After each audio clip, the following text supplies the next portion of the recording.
Slide transitions are a classic element of PowerPoint that goes way back to its earliest versions. Slide transitions are the animations that happen between each slide as one slide moves to the next. The timing and animations are all flexible according to how you like it. Now you can even have different transitions for each slide, or apply easily to every slide in your presentation all at once.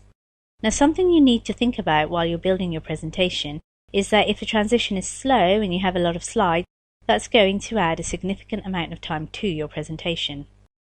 So if you have a set block of time that you're allowed to present, keep that in mind while you're creating your transitions. But I'll show you how to adjust the time. The first thing we're going to do is come over here to the Transitions ribbon tab. So I'm on a slide right now, and the first step is that I need to choose a transition that I like.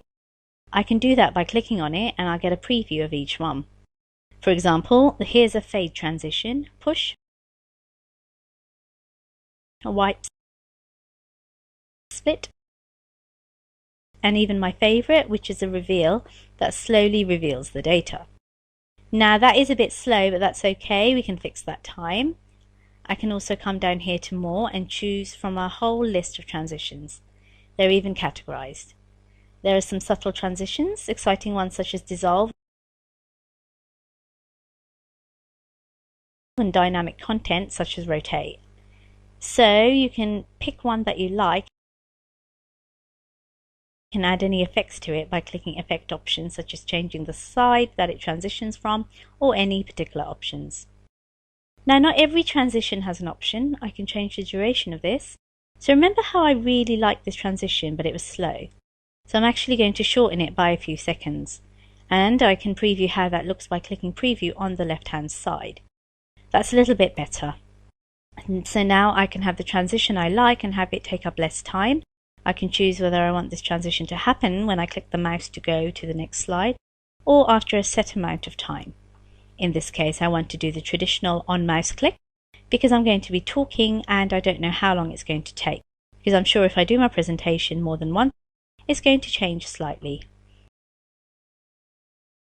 I can even set a sound for every time that this slide advances. Now here's where I can decide if I want to have this transition be just for the slide, and if so, I can simply move on to the next slide and choose that transition. Or I can come back to my slide, click on the transition, set the time and choose apply to all. Now in one click we've applied that transition to every single slide. Let's see how that looks.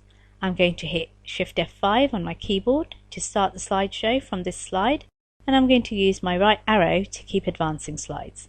I can see my transition, it's nice and quick, but it does look really classy. So I'm going to keep this one.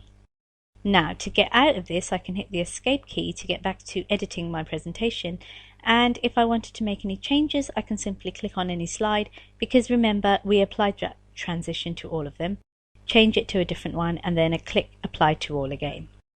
It's important to always remember to click apply to all when you make a change to a transition, because otherwise it will only be making that change to just that slide. So now our presentation is just about ready to actually be presented.